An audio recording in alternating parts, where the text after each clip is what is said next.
ఈరోజు ఏం చేతకాని ఎదవలు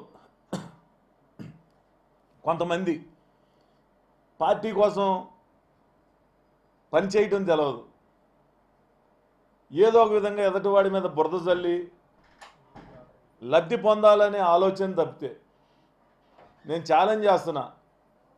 మీకు దమ్ము ధైర్యం ఉంటే ప్రజల్లోకి వచ్చి పనిచేసే దాని మీద పోటీ పడదాం, కానీ ఈ విధంగా ఎదుటి వ్యక్తి మీద నిజాయితీ ఉంది కాబట్టి నేను కోపంతో మాట్లాడుతున్నా.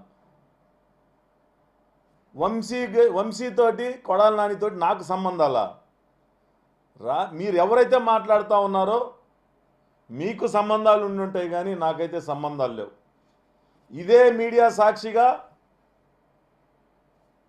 కొమ్మారెడ్డి పట్టాభి గారి మీద దాడి జరిగితే అంతకుముందు వారం రోజుల ముందే మీకు కుట్రలు జరుగుతూ ఉన్నాయి. వంశీ గారు నాని నీ మీద కుట్రలు చేస్తూ ఉన్నారు, నీ మీద దాడి జరగబోతూ ఉంది అని చెప్పేసి పార్టీ కార్యాలయానికి అలాగే పట్టాభి గారికి కూడా చెప్పడం జరిగింది. అంటే నాకు సత్సంబంధాలు ఉంటే నేను వాళ్ళ గురించి పట్టాభికి పార్టీ కార్యాలయానికి చెప్తానా? అక్కడ ఉన్న కొంతమంది నాతో పనిచేసే వ్యక్తులు కొంతమంది అక్కడ ఆ జరిగిన సమావేశంలో ఉండబట్టి నాకు సమాచారాన్ని ఇవ్వబట్టి నేను చెప్పగలిగా. దాడి జరిగిన తర్వాత లైవ్లో ఆ రోజు వాళ్ళ పేర్లతో సహా ఈ కుట్రలో ఎవరున్నారనేది కొడాలి నాని వల్లభనేని వంశీ ఉన్నారని చెప్పేసి నేను ప్రకటించడం జరిగింది. అంటే నేను నాకు వాళ్ళతో అంటకాగితే నేను వాళ్ళ పేర్లు చెప్తానా? అంటే నేను అంత అమాయకున్నా? నేను ఒకటే చెప్తున్నా, మీకు ఏదైనా ద్వేషం ఉంటే ఎదురుగా వచ్చి దాడి చేయడం నేర్చుకోండి, కానీ ఈ విధంగా బురద జల్లే కార్యక్రమం అనేది మానుకోండి.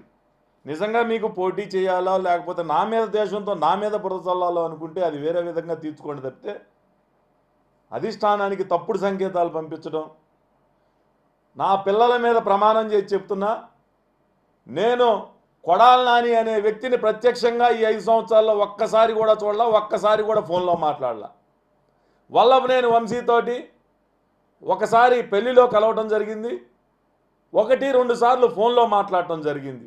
అది కూడా అతను నాకు కాల్ చేస్తే నేను ఎన్నోసార్లు చెప్పా, భువనమ్మ గారి మీద దాడి జరిగినప్పుడు నువ్వు నోరు పారేసుకున్నప్పుడు నీ సర్వస్వం కోల్పోయావు, నువ్వు చేసిన తప్పు వెనక్కి తీసుకోలేని తప్పు చేశావని చెప్పేసి నేను మెసేజ్ పెట్టడం జరిగింది. 2019లో నేను ఆర్థికంగా కొద్దిగా ఇబ్బందులు ఉన్నా ఒక చిన్న పని చేయమని చెప్పి వంశీకి ఫోన్ చేస్తే నాకు ఆ పని కూడా చేసి పెట్టలేకపోయాడు.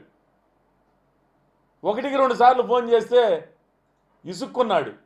ఆ రోజు నుంచి కూడా ఈ రోజు వరకు ఎవరైనా ఫోన్ చేస్తే అతను శత్రువు, నాకు ఈ పార్టీలో లేని వ్యక్తి నాకు స్నేహితుడు కాదు అని చెప్పి మగతనంగా చెప్పిన వ్యక్తిని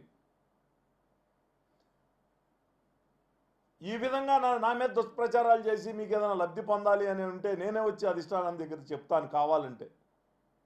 కానీ నిత్యం ప్రజల్లో ఉండే వ్యక్తి మీద ఈ విధంగా బురద చల్లటం అనేది నిజంగా ప్రజలు ఏదో ఉందేమో అనుకునే భ్రమలో కల్పించే విధంగా మీరు మాట్లాడుతూ ఉన్నారు అని అంటే నేను ఇంక ఏ విధంగా మిమ్మల్ని దూషించాలో కూడా నాకు అర్థం కావట్లా. నేను ఏ రోజు కూడా ఏ వ్యక్తిని సంస్కారహీనంగా నేను మాట్లాడలా. సంస్కారహీనంగా మాట్లాడే సంస్కృతి నాకుంటే కొడాలి నాని మీద మాట్లాడతాను, వల్లభనేని వంశీ మీద మాట్లాడతాను, మీ మీద కూడా మాట్లాడతాను.